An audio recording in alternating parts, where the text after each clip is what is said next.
உங்களோட வாய்ஸ் ரொம்ப லோவா இருக்கு.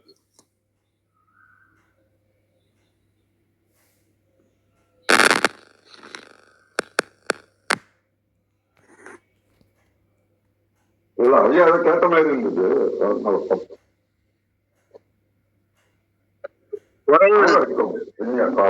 கேட்கல சார். ஓம் திருமூலர் திருவடிகள் போற்றி போற்றி. திருமந்திரம் 7ஆம் தந்திரம் 5வது அத்தியாயம். இன்னும் கொஞ்சம் லவுடா இருந்தா நல்லா இருக்குங்க ஐயா. சரியா கேட்கலங்கய்யா. அன்று நின்றான் கிடந்தான் என்று, அன்று நின்றான் கிடந்தான் அவன் என்று, சென்று நின்று எண்ணிக்கை ஏற்றுவ தேவர்கள், சென்று நின்று எண்ணிக்கை ஏற்றுவ தேவர்கள், என்று நின்று ஏற்றுவன் எம் பெருமான் தன்னை, என்று நின்று ஏற்றுவன் எம் பெருமான் தன்னை, ஒன்று என் உள்ளத்தில் உள்ளிருந்தானே, ஒன்று என் உள்ளத்தில் உள்ளிருந்தானே. இந்த எளிமையான பாடல்கள் நமக்கு குறித்து சொல்ல வர்றது, இறைவனை வெளியில தேடி அடைய வேண்டாம், நமக்குள்ளே இருக்கின்ற ஆத்மலிங்கத்தை தேடி கண்டுபிடிக்க வேண்டும். அன்று நின்றான் பிறந்தான் அவன் என்று அப்படிங்கும் போது, அன்றொரு நாள் அறிமுடி காணாத அண்ணாமலையாக அக்னியாக இருந்தான் இல்லைங்களா, அவன் பஞ்சபூதத்தோட கலந்து உலகமளவாய் நீக்கமர நினைக்கின்றான். சென்று நின்று எண்ணிக்கை ஏற்றுவர் தேவர்கள். அப்போ உலகம்லாம் அலைஞ்சிட்டு இருக்காரு. அவங்க போது இங்க இருக்காரு அங்க இருக்காரு அப்படின்னு இறைவனை போட்டு தெரிவித்து இருக்காங்க. என்று நின்று ஏற்றுவன் என்பெருமான் தன்னை, அப்படிப்பட்ட பெருமை வாய்ந்த என் தலைவனை இறைவனை தான் என்ன பண்றாரு அப்படின்னாக்கா, ஒன்று என் உள்ளத்தில் உள்ள இருந்தாரு, அவனை என்னோடு இரண்டர கலந்து இருக்கின்ற உள்ளத்துள்ளே இருக்கின்றான், அவனைதான் வணங்குகின்றேன் அப்படின்னு திருமூலர் தன்னுடைய அத்தாரிட்டியா நமக்கு இங்க சொல்றாரு. ஏன்னா தேவர்கள் உலக மனிதர்கள் எல்லாருமே என்ன பண்றாங்கன்னாக்கா, இறைவனை கோயில்கூடா போய் தேடுறாங்க. அண்ணாமலையார் நிற்கிறாரு, பார்க்கடல்ல பார்க்கிறாங்க, அண்டாசராசரமா நிற்கிறாங்க, பிரமாண்டமான வடிவங்களை பேசுறாங்க, 8 திசையில இருக்கிறாருன்றாங்க, புண்ணியன் கோயில்கள் இருக்கிறாருன்றாங்க. ஆனா திருமூலர் ஆத்மா அனுபவம் என்ன சொல்றாருனாக்கா, நான் இறைவனை செடி எங்கும் அலைய மாட்டேன், பிரபஞ்சம் முழுவதும் ஆளும் எம்பெருமான், வேற எங்கெல்லாம் இல்லை, அவன் என் மீது கருணையால என்னோடு ஒன்றிய உள்ளத்திலே ஆத்மாவதியமாக இருக்கின்றான், எனக்குள்ளே இருக்கும் அவனை நான் எப்போதும் நீதியை நிகழ்ச்சி மீண்டு போட்டி துதிப்பேன் அப்படின்றாரு. முக்கியமான கருத்து நமக்கு திருப்பியும் என்ன சொல்ல வராரு, ஆத்மாலிங்கத்துல சொல்லாது, வெளிப்பட கடவுள்கள் ஆலயங்கள் தேடி அழகால் மட்டும் இறைவனை காண முடியாது. உண்மையான பக்தியன் நான் ஆத்மாவுக்குள் ஒரு இறைவனை காண்பது ஆகும். இதுக்கு ஒரு கதை சொல்லணும்னாக்கா, சோமம் அப்படின்ற ஒரு 7 நெசவாளி, அவன்கிட்ட பெரிய வசதியெல்லாம் இல்லை, கிடைத்த வருமானத்தை வச்சுக்கிட்டு சந்தோஷமா இருந்தான். இரவுல உண்மையான தூக்கம் இருந்தது அவங்க. அதே காரணம் ஒரு பணக்காரன் சிவநாதன் பேரு, ஏகப்பட்ட சொத்து நிலம், ஆனா அவனுக்கு இன்னும் பணம் சேர்க்கணும் அப்படின்னு ஆசை இருந்துகிட்டே இருக்கு, பணத்தை காக்க வேண்டும் அப்படின்னு. அவனுக்கு அதிலே கவலை வந்தது, ராத்திரி தூக்கம் வரல. ஒரு நாள் அப்படின்னு சோமகிட்ட கிராஸ் பண்றாங்க. சோம குடும்பத்தெல்லாம் ஹாப்பியா இருக்கிறாங்க, நிம்மதியா இருக்கிறாங்க. இவனுக்கு ஆச்சரியமா இருக்கு, இவ்வளவு பணம் இருக்கு, நிம்மதி இருக்கு, இவன்கிட்ட ஒன்றுமே இல்லை, இவ்வளவு நிம்மதியா இருக்காருன்னு யோசிச்சாரு. இப்ப குருவிட்ட சொல்லி கேட்கிறாரு. அவரு சொல்றாரு, 99 ரூல் ஒண்ணு இருக்கு, அதை பத்தி தெரியுமான்னாரு. ஐயா நீங்க பேசுறது மெதுவா கேக்குதுயா, கேட்கலையா அப்படின்னாரு. சிவநாதன் என்ன பண்ணான், அவர் சொன்னது பழைய வீட்டுல வந்து போட்டான்.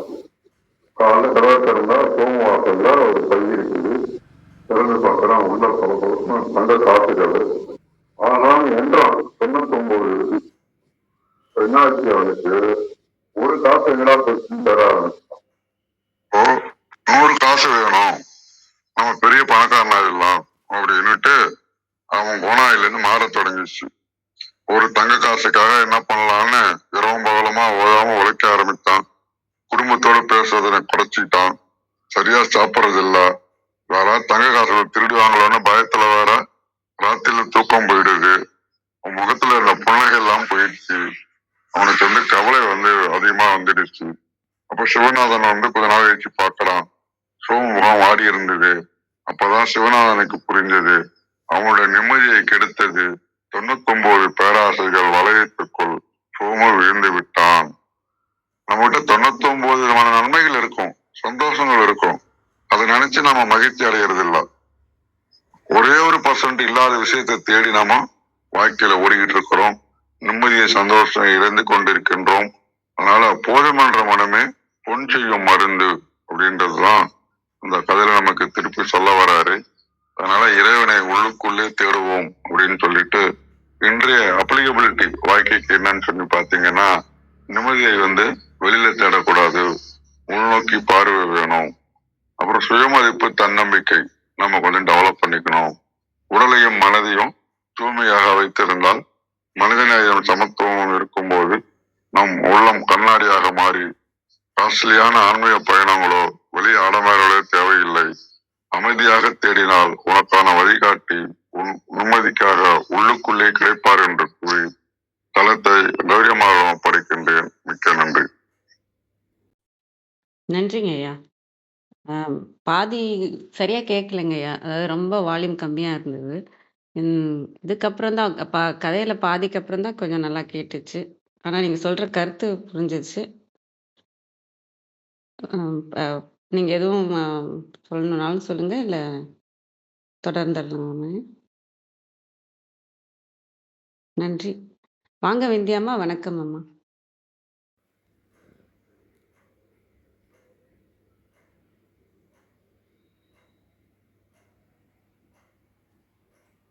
அனைவருக்கும் வணக்கம். ஓம் சிவசக்தி போற்றி, ஓம் திருமுலரே போற்றி. 1762வது திருமந்திரம். உள்ளத்துள் உள்ளான்.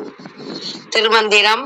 அன்று நின்றான் கிடந்தான் அவன் என்று சென்று நின்று என் திசை ஏத்துவர் தேவர்கள், என்று நின்று ஏத்துவன் எம்பெருமான் தன்னை ஒன்றி என் உள்ளத்துள் இருந்தானே. அருமையான திருமந்திரம். அன்றைக்கு அங்கே நின்றான், இங்கே கிடந்தான், அசிவ பரம்பொருள் என்று 8 திக்குகளிலும் சென்று நின்று பரமனை வழிபடுவர் வானுலக தேவர்கள். ஆனால் நானோ என்றும் என் உள்ளத்துள்ளே வைத்து என் பெருமானை வழிபட்டு வணங்குவேன். அவனும் என் உள்ளத்துடன் கலந்து என்னுள்ளே இருந்தான். ஏத்துவேன், போற்றுவேன், ஒன்றி ஒருமித்து கலந்து அங்கே இங்கே என்று ஏன் போய் இறைவனை தேடி அலைகிறீர்கள்? அவன் உள்ளத்துள்ளே இருக்கையில் என்பது கருத்து. கழக வெளியீட்டில் தொன்மையிலேயே ஆருயிர் உய்தற் பொருட்டு திருவருளால் அவ்வுயிர்கட்கு கற்புணலாம் படி அங்கங்கே தோன்றி நின்றனன் சிவன். அதுபோல் வீற்றிருந்து அருள்பவனும் அவனே. இவ்வாறாக எல்லா புலன்களிலும்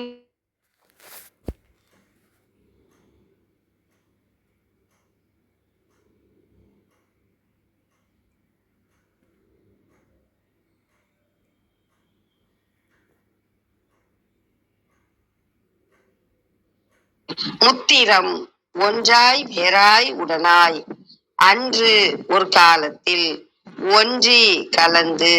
அனைவருக்கும் நன்றி, வணக்கம். சிவசிவ. திருச்சிற்றம்பலம். நன்றி, மிக நன்றி. ரத்னகுமார் ஐயா, நீங்க வரீங்களாங்க? வணக்கம் ஐயா. கௌரிமா, நீங்க தொடருங்க. நன்றி. சரிங்க. அனைவருக்கும் அன்பு வணக்கம். ஓம் நந்தியம்பெருமான் திருவடி போற்றி, ஓம் திருமூலர் திருவடி போற்றி, ஓம் நம சிவாய. திருமந்திரம் டிரான்ஸ்லேஷன். ஒரு நிமிஷம்.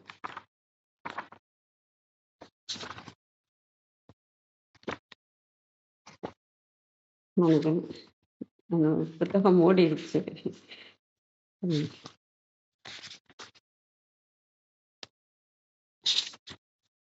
Speaking to me that day, he stood within and laid flat. The celestials ran in 8 directions and praised. I constantly praised my Lord forever. He remained at one with the interior of my mind. அப்படின்னு கொடுத்துருக்காங்க. அம்மா விந்தியாம்மா சொன்ன மாதிரி தான், உள்ளத்தில் உள்ளான் அப்படின்னு சொன்னாங்க இல்லையா? அதுதான் இந்த இதில் ஆத்மலிங்கம் எங்கே இருக்காங்க அப்படின்னா நமக்குள்ளே தான் இருக்கிறாங்க. போன பாட்டில் வந்து பேதை உலகத்தவர் அப்படின்னு சொன்னாங்க. பிரான் நம்ம வந்து இறைவன் இல்லைன்னு சொன்னால் அவங்களாம் பேதைன்னு சொன்னாங்க. இன்னைக்கு வந்து தேவர்கள், அப்போ எல்லாருமே அப்படி இருக்காங்க. யாரெல்லாம் அப்படி இருக்காங்கன்றப்ப தேவர்கள் கூட இறைவனை உள்ள பார்க்கறது இல்லை அப்படின்றத சொல்கிறாங்க.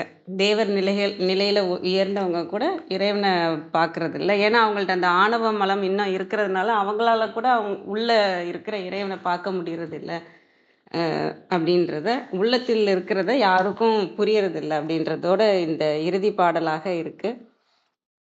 இந்த பாடல்ல பார்த்தீங்கன்னா அன்று நின்றான் கிடந்தான் அவன் என்று.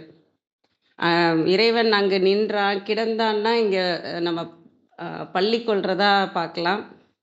அதாவது இறைவன் எங்கேயோ இருக்கிறாரு, நின்ற கோலத்தில் இருக்காரு, காட்சி கொடுத்தாரு, அந்த இதில் இருக்காங்க அப்படின்னு சென்று நின்று என் திசையும் ஏத்துவர்.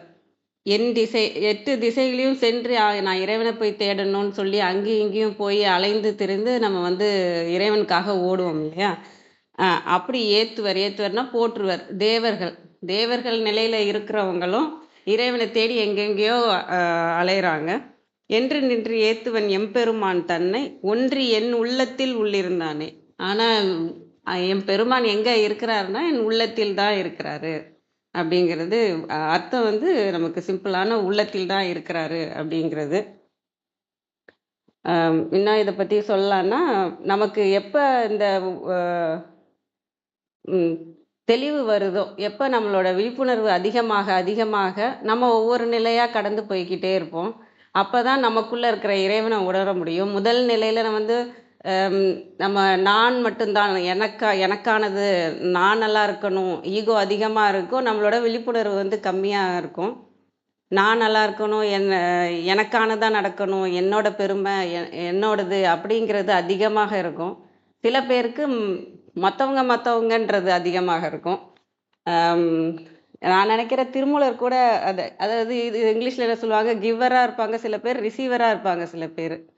தனக்கு என்ன வேணும், தனக்கு என்ன இருக்குன்னு அந்த சுயநலமாக ரொம்ப இருப்பாங்க. சில பேர் மற்றவங்க நலத்திலே வந்து அவங்களோட கவனத்தை வச்சுருப்பாங்க. திருமூலர் கூட ஒரு இடத்துல சொல்லுவார், அவர் வந்து இந்த உடம்பை வந்து இழுக்கென்று இருந்தேன் அப்படின்னு. அதாவது இந்த உடம்பை நான் வந்து கவனிக்காமல் விட்டேன் அப்படி இருந்திருக்காருன்னா அவர் வந்து கிவராக தான் இருந்திருக்கணும் இல்லையா? அதாவது மற்றவங்கன்ற இடத்துல இருந்தால் தான் தன்னை கவனிக்காமல் இருந்திருப்பாங்க. அவரும் அப்படி இருந்து தான் அவரும் வந்திருக்கிறாரு. அதுமாரி நம்மளையும் பல பேர் வந்து கிவராக இருப்போம், மற்றவங்கனே ஓடிட்டு இருப்போம், நம்மளை கவனிக்க மாட்டோம். சில பேர் அவங்கள மட்டுமே கான்சென்ட்ரேட் பண்ணி அவங்கள மட்டுமே பார்த்துப்பாங்க, மற்றவங்கள பற்றி யோசிக்க மாட்டாங்க, இப்படி இருப்பாங்க.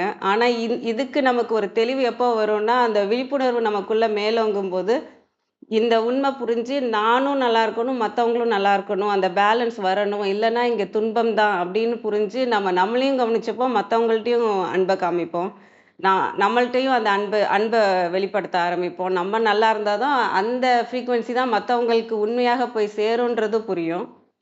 அப்போ அந்த பேலன்ஸ் வரும். நமக்கு அந்த ஒரு தெளிவு வந்த உடனே அந்த நம்ம எல்லாரும் ஒன்று தான் அப்படிங்கிற இது வந்து நம்மள்ட்ட இருந்து தான் ஆரம்பிக்கும்ன்ற ஒரு பேலன்ஸ் வரும். இந்த இடத்துல தான் அந்த கிருஷ்ணர் நிலையா இருக்கும். பிரம்மர் நிலையா இருக்கும். இப்போ கிருஷ்ணர் நிலையா ஆனந்தமாக வாழ்றதுக்கு ஒரு வழி என்னன்னா, நம்மளையும் நல்லா பார்த்துக்கணும், மற்றவங்கள்ட்டையும் அன்பாக இருக்கணும். அது வெளிக்காட்டலைன்னு. ஏன்னா கர்மாங்கிறது எப்படி இங்கே நடக்குது அப்படின்னு பார்த்தீங்கன்னா, நம்ம எதுக்கு ரியாக்ட் பண்ணுறோமோ அதுதான் கர்மா நமக்கு. இப்போ ஒரு விஷயம் எனக்கு பிடிக்காத ஒரு விஷயம் எங்கேயோ நடக்குது, இல்லை எனக்கு கோபம் வருதுன்னா நான் அதை ரியாக்ட் பண்ணி இன்னொருத்தவங்களை காயப்படுத்தினாவோ, இல்லை அதை நான் வெளியே காட்டாமல் உள்ளுக்குள்ளே அந்த கோபத்தை அடக்கி வச்சுக்கிட்டாலோ என்ன ஆகும்? ஒன்று நான் பாதிக்கப்படுவேன், அது எனக்கு வந்து கர்மமாக கொண்டு வரும். இல்லை மற்றவங்கள துன்புறுத்தி மற்றவங்கள பாதிப்புக்குள்ளாக்குவோம், அதுவும் நமக்கு கர்மமாக திரும்ப கொண்டு வரும். இப்படி இந்த சுழற்சியிலே நம்ம எப்படி இருந்துக்கிட்டே இருப்போம். ஆனால் அந்த உணர்ச்சி வரும்போது அந்த சிவ ஒளியை காமிச்சு அந்த ஆற்றலை ஒரு தேவியாகவோ, ஒரு காளி தேவியாகவோ, ஒரு அன்பு ஆற்றலாக, எந்த ஆற்றலாக வருது அப்படின்றத கவனித்து அமைதியாக அந்த ஆற்றலையும் வெளிப்படுத்தணும். அதே சமயம் அதுக்கான ரியாக்ஷனும் கொடுக்காம நம்ம இருக்கும்போது இந்த கர்மால இருந்து நம்மளால தப்பிச்சு போக முடியும். கவனத்தை கொடுக்க தான் நம்மள்ட்ட இருக்க ஒரே சக்தியான ஒரு விஷயம் நம்மள்ட்ட இருக்குன்னா அது நம்மளோட கவனம் தான். அதை நம்ம கோவத்திலையும் நமக்கு வர உணர்ச்சி எந்த வகையான உணர்ச்சி செஞ்சாலும் நமக்கு உணர்ச்சிக்கு வந்து நம்ம வெளிப்படுத்தினாலும் அதுக்கு கர்மா வரும் அப்படின்னு தெரிஞ்சதுன்னா அந்த சிவ ஒளியில நம்ம கவன ஒளியில வந்து அதை நிலைநிறுத்தி அதையும் ஒரு தெய்வீகமா நம்ம வந்து கவனத்தோட பார்க்கும்போது நம்ம வந்து அடுத்தடுத்த கர்மாக்களை சேர்த்துக்கிட்டே போக மாட்டோம். இப்படி இந்த நிலையில இருப்போம். இது வந்து கிருஷ்ணர் நிலையில தான் ஆனந்தமா எப்படி இருக்கிறது, இன்னும் கர்ம வினைகளை சேர்க்காம இருக்கிறது அப்படிங்கிறதுக்கான தெளிவு ஒரு இடத்துல வரும் நமக்கு. இதுக்கும் அடுத்து தான் நமக்கு அந்த ஆக்ஞா சக்கரம் ஓப்பன் ஆகி நமக்குள்ள இருக்கிற இறைவன் புரிஞ்சு அந்த இடத்துக்கு போகிறது தான் நமக்குள்ள இருக்கிற இறைவனை உணர்றது. அதுவும் எப்படி நமக்கு வரும்னா நம்மளோட விழிப்புணர்வு அதிகமாக அந்த தெளிவு தான் நமக்கு வரும். தெளிவு அதிகமாகும் போது என்ன ஆகும், மனம் அமைதியாயிட்டே வரும். மனம் வந்து ரொம்ப பேசிட்டு இருக்கிற மனம் வந்து நீங்க ஒவ்வொரு ஸ்டேஜா வரும்போது அந்த மனம் வந்து பேசுறத நிறுத்திக்கிட்டே வரும். ரொம்ப பேசுறது வந்து நமக்கு கேட்காது. இந்த ஆன்ம ஒளி பெருகிறது தான் நமக்கு புரிய வரும். தெளிவா இருக்கிறது புரிய வரும். மனம் அமைதியா இருக்கே அப்படிங்கிறது புரிய வரும். ஒரு விஷயத்த வந்து தள்ளி நின்று பார்க்க தெரியும். இதுக்கெல்லாம் நம்ம ரியாக்ட் பண்ணணும்னு அவசியமே இல்லை, இது சாதாரண ஒரு விஷயம் தெரிய வரும். மற்றவங்களோட வலி என்னன்னு புரிய வரும். இங்க இருக்கிறவங்க எல்லாருமே வந்து வலியில தான் இருக்காங்க. நீங்க கோவப்படுறவங்க, டாமினேட் பண்றவங்க, ரொம்ப அடங்கி போறவங்க, நீங்க யார் எடுத்துக்கிட்டாலும் அவங்களுக்கு பின்னாடி இருக்கிறது ஒரு வலி தான். அந்த வலியை வந்து கோவமா காமிப்பாங்க, இல்லைன்னா அழுகையா காமிப்பாங்க. அந்த வழியில நம்ம போய், ஏன்னா நம்மளை இங்க இயக்குறதே எதுன்னா நம்மளோட சித்தம் தான் நம்மளை இயக்குறதே. சித்தம்ங்கிறது நம்ம ஸ்டோரேஜ், என்ன ஸ்டோரேஜ் பண்ணி வச்சிருக்கோம், எதெல்லாம் வந்து நம்பிக்கையா நம்ம உள்ள போட்டு வச்சிருக்கோம், கர்ம வினைகளை போட்டு வச்சிருக்கோமோ அதுக்கு தகுந்த மாதிரி தான் நான் வந்து என்னோட நினப்பும் நடவடிக்கையும் இருக்கும். அதே மாதிரி தான் எல்லாத்துக்குமே அவங்களோட சித்தத்துல இருந்து அவங்கள வெளிப்படுத்துறது தான். இந்த சித்தத்தை சுத்தம் பண்ணவங்க தான் சித்தர்களாக இருக்கணும். நமக்கு அந்த சித்தத்துல இருந்து வர ரியாக்ஷன் தான் நம்ம எதுக்காவது ஒன்று அடிபட்டிருப்போம் இல்லையா, அந்த அந்த விஷயத்துல வந்து நம்ம திரும்ப திரும்ப அது பண்ணும்போது திரும்ப ட்ரிகர் ஆகிடும். இப்போ ஒரு நாய் என்னை கடிச்சிருக்குன்னா திரும்ப நாயை பார்க்கும்போது என் சித்தத்தில் ஸ்டோர் ஆகிருக்கும் அது கெட்ட விஷயம் அப்படின்னு ஸ்டோர் ஆயிடுச்சுன்னா நான் பார்க்கும்போதெல்லாம் ரியாக்ட் பண்ணி கர்ம வினைகளை சேர்த்துக்கிட்டே போவேன். அதை அடிக்கலாம், இல்லை ஓடலாம், பயப்படலாம், ஏதோ ஒரு கர்மத்தை நான் சேர்த்துக்கிட்டே தான் இருப்பேன். ஏன்னா அந்த சித்தத்தில் நான் ஸ்டோர் பண்ணி வச்சிருக்கிறேன் இல்லையா, இது இப்படிதுன்னா இப்படி தான், இவங்கன்னா இப்படி தான், அவங்கன்னா அப்படிதான்னு. அப்படி இல்லாமல் எல்லாருமே உங்கள் ஆள் மனது வரைக்குமே நீங்கள் போய் பார்க்கணும். யார் மேலேயும் உங்களுக்கு சின்ன கோபம் கூட இல்லாமல் எல்லார் மேலேயும் அன்பாக தான் இருக்கிறீங்களா அப்படிங்கிறத நம்ம வந்து உணர்ந்து பார்த்துக்கணும் அப்பப்போ. இந்த சித்தமும் நமக்கு சுத்தமாச்சுன்னா நம்மளால் அந்த இறைவனை நிம்மதியாக பிடிக்க முடியும். இல்லைன்னா அந்த சித்தம் ஏதாவது ஒன்று சொல்லும், அவங்க அப்படி இவங்க அப்படி அப்படின்னு எதையாச்சும் ஒன்று நம்ம ஏற்கனவே போட்டிருக்க ஒரு விஷயந்தான், அதை எதையாச்சும் சொல்லும். அப்படி சொல்லாமல் எல்லார் மேலேயும் அன்பாக தான் இருக்கோமா, எல்லாரையும் நம்ம புரிஞ்சுக்கிறோமா, எல்லாரும் வழியில் இருக்கிறாங்க, நம்மளால் உதவுற நிலைமையில் நம்ம இருக்கிறோமா, யாருக்கும் தப்பி தவறி கூட ஒரு பொறாமையோ ஒரு தீங்கோ நினைக்காம எல்லாரும் நல்லா இருக்கணும், அவங்க முன்னேறணும், அவங்க நிலை நல்லா வரணும் அப்படின்ற எண்ணம் தான் நமக்குள்ளே இருக்கா அப்படின்னு நமக்குள்ள இது பண்ணிக்கிட்டே இருக்கணும். அப்படி ஏதாவது இருந்தாலும் அதை அவங்களுக்காக வேண்டி ஒரு விஷயத்தை மாற்றணும் அப்படின்னா நீங்கள் அவங்களுக்காக வேண்டும் போது அது மாறிடும். நீங்கள் ஒருத்தவங்களை தப்பாக நினைக்கிறீங்க, ஒரு நிமிஷம் தப்பாக நினைக்கிறீங்கன்னா ஒரு 5 நிமிஷம் அவங்களுக்காக வேண்டலாம். அப்போ வந்து அந்த கர்மா மாறிடும். நீங்கள் மைனஸ் எவ்வளோ கொடுத்தீங்களோ ப்ளஸ் அவ்வளோ கொடுக்கும்போது பேலன்ஸ் ஆகிடும். அது செய்ய செய்ய செய்ய செய்ய நம்ம அந்த எண்ணம் வந்தால் நம்ம கவனத்தை மட்டும் கொடுத்து இருந்தால் போதும். அந்த இடத்துல இருந்து நம்ம அடுத்த நிலையா வரும்போது தான் அந்த நம்ம இறைவன் உள்ள இருக்கிறாரு, இதெல்லாம் சுத்தமாகி நமக்கு தெளிவு பிறந்து விழிப்புணர்வு அதிகமாகி நம்ம வந்து உள்ளுக்குள்ள இருக்க இறைவன் ஆக்ஞா சக்கரம் ஓப்பன் ஆகி அந்த ஆன்மாவோட ஒளி பெருக பெருக பெருக நமக்குள்ள இருக்கிற இறைவன் வந்து நமக்கு புலப்படுவார். அந்த நிலையில என்ன பண்ணுவோம், நம்ம மேலதான் அக்கறையா, இன்னொருத்தவங்க மேலதான் அக்கறையான் இருக்காது. அந்த நேரத்துல நம்மளோட அக்கறை கவனம் எல்லாம் நமக்குள்ள இருக்க இறைவன் மேல மட்டும்தான் இருக்கும். அதுதான் இங்க சொல்றாங்க, எங்கெங்கயோ தேடி போட்டுருவர். இவரை போட்டுறாங்க, அவரை போட்டுறாங்க, அந்த கடவுளை போய் கோயில போய் பார்க்கணும், இந்த கடவுளை கோயில போய் பார்க்கணும் அப்படின்னு இருக்கு இல்லையா. அப்படி இல்லாம எப்ப வந்து நமக்கு வந்து இறைவன் நமக்குள்ளதான் இருக்கிறானோ அந்த வெளியில மத்தவங்களுக்கு காமிச்ச அன்பா இருக்கட்டும், நமக்கு நாமே காமிச்ச அன்பா இருக்கட்டும், எல்லாமே இறைவன் பக்கம் திரும்பிடும். நமக்குள்ள இருக்க இறைவன் பக்கம் அந்த அன்பும் மரியாதை போற்றுறது, நம்மளோட விழிப்புணர்வு, நம்மளோட கவனம் எல்லாமே நமக்குள்ள இருக்க இறைவன் பக்கம் திரும்பிடும். இப்ப வந்து நம்ம இத பத்திலாம் கவலைப்பட மாட்டோம். தன்னை பத்தியும் கவலைப்பட மாட்டோம், மத்தவங்கள பத்தியும் கவலைப்பட மாட்டோம். அந்த இறைவன் பக்கம் திரும்பி சரணடைஞ்சு, அவர் மட்டும்தான் நம்ம எப்ப வந்து நமக்குள்ளேயே புடிச்சுக்கிட்டு இருக்கிறோமோ, அப்ப வந்து தானாக நமக்கும் நல்லதா நடக்கும், மத்தவங்களுக்கும் நல்லதா நடக்கும். ஏன்னா, அந்த ஆன்ம ஒளியே வந்து உங்களுக்கும், உங்கள சுற்றி இருக்கவங்களுக்கும் நல்லதா நடக்கும். நம்ம வந்து நல்லது செய்யணும், மத்தவங்க, நம்ம அப்படின்லாம் யோசிக்கவே தேவையில்ல. நமக்குள்ள இருக்கிற இறைவன பற்றிக் கொண்டே இருக்க இருக்க நமக்கு தெளிவும் பிறக்கும். அந்த விழிப்புணர்வு நிலையில எல்லாமே நல்லதாக இருக்கிற மாரி இருக்கும். அததான் நான் இங்க வந்து தேவர்கள் கூட வெளியில போய் தான் போற்றுவாங்க. அங்கங்க தேடி. ஆனா அதையும் தாண்டி எனக்குள்ள தான் எம்பெருமான் இருக்கிறாருன்னு புடிச்சிருக்காருன்னா, அவர் எல்லாத்தையும் கடந்து அந்த நிலையில இருக்காங்க.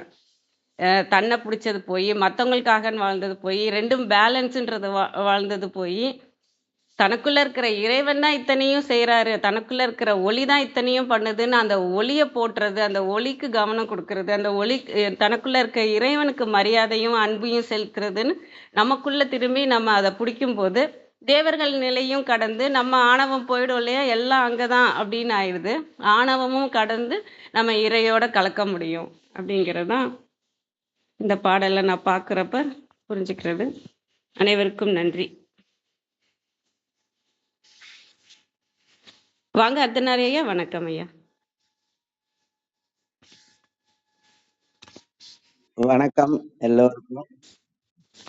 இது இந்த 16 சொல்லுல யாருக்காவது ஏதாவது பொருள் தெரிஞ்சுக்கணும் அப்படின்னு இருந்ததுன்னா கூட கேளுங்க. இல்லைன்னா வேற யாராவது ஏதாவது சொல்லணும்னா சொல்லுங்க. அதுக்கு பிறகு கௌரி அம்மா சொன்னதுல இருந்து எடுத்து அதுக்கான கருத்தை சொல்லி அப்புறம் ஒரு தேவார பாடல், அதாவது அப்பர் பெருமான் பத்தி சேக்கிழார் சொன்ன பாட்டு, கௌரி அம்மாவோட கருத்துக்கு 100 விழுக்காடு ஒத்து வரக்கூடிய ஒரு பாட்டு ஒண்ணு இருக்கு. அதை ஓதி நிறைவு பண்ணிக்கலாம். 2 விஷயம். ஒண்ணு, இந்த 16 சொல்லுல ஏதாவது பொருள் தெரியணுமா, அல்லது ஏன்னா ரொம்ப எளிமையா தான் இருக்கு, அத லைன் சொன்னாரு. அதே மாதிரி அடுத்தது வேற யாராவது இதை பத்தி சொல்லணும் கேட்கணும்னா கேளுங்க, சொல்லுங்க. யாரும் எதுவும் சொல்லலைன்னா நம்ம ஐயா அன்று நின்றான், உங்க பார்வையில் அதை விளக்குங்க ஐயா. சார், அன்று நின்றான் அப்படிங்கிறது என்னன்னா, எல்லாமே அந்த அந்த முதல் 4 வார்த்தை சொல்லுங்க சார். முதல் வரி ஒவ்வொன்றுலயும் இருக்கக்கூடிய 2வது வரியில என்ன வார்த்தை பாருங்க, சென்றுன்னு இருக்கா. 2வது வரியோட முதல் வார்த்தை என்ன அழகேசன் சார்? சென்று நின்று திசை ஏத்துவர். இல்ல, 2வது வரியோட முதல் வார்த்தை சென்றுதான். அப்புறம் 3வது வரியோட முதல் வார்த்தை என்று நின்றேன் என்று. அடுத்தது 4வது வரி ஒன்றி என் உள்ளத்தில். ஒன்றி. எல்லாமே ஊல வர்றதுனால இங்க அன்று அப்படின்னு போட்டாரு. ஆனா உண்மையிலேயே இதோட பொருள் என்னன்னா அன்றே அப்படின்னு அர்த்தம். அன்றே அப்படின்னா என்றைக்கு இந்த உயிர் இருக்கிறதோ அன்றைக்கே அவன் இருந்தான் என்பதை நான் உணர்ந்தேன். அந்த அன்றேன்னு வரணும். அது எல்லா இந்த இருக்கிற எல்லா இடத்துலயும் ஏகாரம் போட்டு பார்த்தா இன்னும் தெளிவா பொருள் புரிஞ்சிடும். இந்த தலம் நிறைவடைந்த பிறகு இந்த ஒவ்வொரு வரியிலையும் ஏகாரம் போட்டு வாசிச்சு பார்த்தா இன்னும் பொருள் தெளிவா புரியும். அது வந்து செய்யுளுக்காக அன்று, சென்று, என்று அப்படின்னு போட்டிருக்காங்க. ஆனா 4வது வரியில ஒன்றி அப்படிதான் வரும். ஆனா நீங்க வந்து மத்த 3 வரைக்கும் அன்று, சென்று, அதுக்கப்புறம் என்று, அதை விட்டு அன்றே அப்புறம் சென்றே அப்படின்னு போட்டு பாருங்க. ஏன்னா ஒன்றே குலமும் ஒருவனே தேவனும் நன்றே நினைமின் நமன் இல்லை நானாமே. இந்த ஒருவனே தேவன் அப்படிங்கிறத நன்றே நினைமின், நல்லதாவே நினைச்சீங்கன்னா யமன்கிறதே கிடையாது அப்படின்னு சொல்லிட்டார். நமன் இல்லை நானாமே.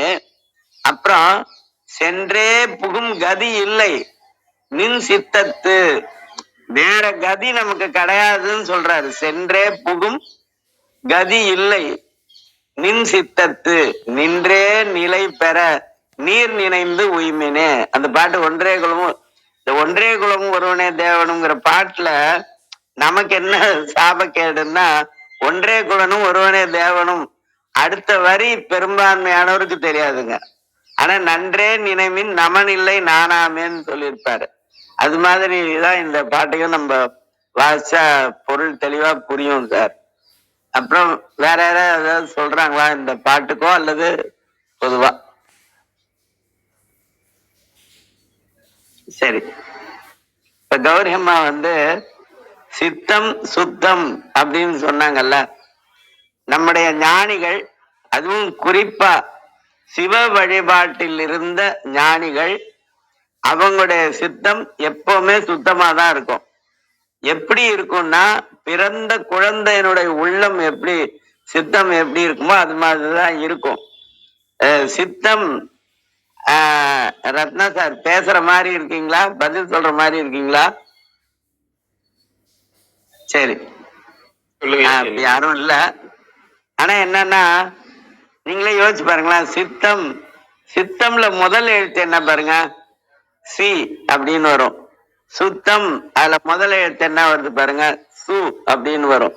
இந்த ரெண்டையும் சேர்த்தீங்கன்னா சிசு அப்படின்னுவோம். குழந்தைய மட்டும்தாங்க நம்ம சிசு அப்படின்னு சொல்லுவோம்.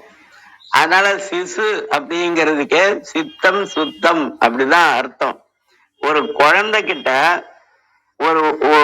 ஒரு வயசு வளரப்போகுது, ஒரு 9 மாசம் இருக்கிற ஒரு குழந்தை இருக்குன்னு வச்சுக்கோங்களேன். அந்த குழந்தைகிட்ட ஒரு உடைஞ்சு போன டைல்ஸை கொடுத்தீங்கன்னா அது அப்படியே கொஞ்ச நேரம் கையில வச்சிருக்கும், அப்புறமா கொஞ்சம் லேசா வாயில வைக்கும், அப்புறம் தூக்கி எறிஞ்சிட்டு சிரிக்கும். அதே மாதிரி ஒரு பவுன் காயின் கொடுக்குறீங்கன்னு வச்சுக்கோங்களேன், அதையும் அதே மாதிரிதான் கொஞ்ச நேரம் கையில வச்சிருக்கும், அப்புறம் வாயில வைக்க தூக்கி எறிஞ்சிட்டு சிரிக்கும். அந்த குழந்தைக்கு ஓடு செம்பொன் இந்த ரெண்டுக்கும் அதுக்கு வித்தியாசம் தெரியாது. அதே மாதிரிதான் ஞானிகள் இந்த உலகத்துல இருக்கக்கூடிய விலை உயர்ந்த விலை தாழ்ந்த எல்லா பொருளையும் ஒரே மாதிரிதான் நோக்குவார்கள் அப்படின்னு சேக்கிழார் சொல்வாரு. அதுதான் சித்தம் சுத்தம் அப்படிங்கிறதுக்கான அடையாளம். அந்த பாடலை, பெரிய புராண பாடலை இன்னைக்கு நான் வேற ஒரு பாட்டு எடுத்து வந்தேன். இதுதான் அடிக்கடி இந்த டாக் பேக் வந்துட்டே இருக்கும். அப்ப அந்த பாட்டு ரொம்ப பொருத்தமா இருக்கும். அந்த பாட்டு என்னன்னு கேட்டீங்கன்னா, கேடும் திருவும் கேடும் திருவும் கெட்ட திருவினார். கேடு அப்படிங்கிறது தீமை, திருங்கிறது நன்மை. நன்மை தீமை ரெண்டுமே அவங்களுக்கு கிடையாது, இரண்டற்ற தன்மை அப்படிங்கிறது. கேடும் திருவும் கெட்ட திருவினார், ஓடும் செம்பொன்னும் ஒக்கவே நோக்குவார். ரெண்டையும் ஒரே மாதிரி பார்ப்பாங்க. வீடும் வேண்டா விரலின் விளங்கினார். விரல்னா வலிமைன்னு அர்த்தங்க. எனக்கு வீடு கூட வேண்டாம் அப்படின்னு சொல்லக்கூடிய வலிமை. வேண்டாங்கிறதே மிகப்பெரிய வலிமை தான். வேண்டாமை அன்ன விழிச்செல்வம், மற்றது வேண்டாமை வேண்ட வரும் அப்படின்னு திருக்குறள்ல சொல்லியிருப்பாங்க. வேண்டாம் அப்படிங்கிறதே மிகச்சிறந்த செல்வம் அப்படின்னு சொல்லுவாரு. அதனால வீடும் வேண்டா விரலின் விளங்கினார். அதுக்கு முன்னாடி ஒரு வரி இருக்கு, கூடும் அன்பினால் கும்பிடலே அன்றி வீடும் வேண்டா விரலின் விளங்கினார். கேடும் திருவும் கெட்ட திருவினார், ஓடும் செம்பொன்னும் ஒக்கவே நோக்குவார், கூடும் அன்பினால் கும்பிடலே அன்றி வீடும் வேண்டா விரலின் விளங்கினார் அப்படின்னு ஒரு பாட்டு. அது பெரிய புராண பாட்டு. அதை மாத்திரம் ஓதி நிறைவு பண்ணிக்கலாம். இதுக்கப்புறம் கூட யாராவது ஏதாவது டவுட் கேட்கணும்னா கேளுங்க, அப்புறம் பாட்டை ஓதி நிறைவு பண்ணிக்கலாம். சரி. கேடும் திருவும் கெட்ட திருவினார், கேடும் திருவும் கெட்ட திருவினார், ஓடும் செம்பொன்னும் ஒக்கவே நோக்குவார். ஓடும் செம்பொன்னும் ஒக்க நோக்கவே நோக்குவார் கூடும் அன்பினால் கும்பிடலே அன்றி அன்பினால் கும்பிடலே அன்றி கூடும் அன்பினால் கும்பிடலே அன்றி வீடும் வேண்டா விரலின் விளங்கினார் கூடும் அன்பினால் கும்பிடலே அன்றி வீடும் வேண்டா விரலின் விளங்கினார். சிவா திருச்சிற்றம்பலம். நன்றி. நன்றிங்க, மிக்க நன்றி, மிக அருமை. வேற யாரும் இது சொல்றீங்களா?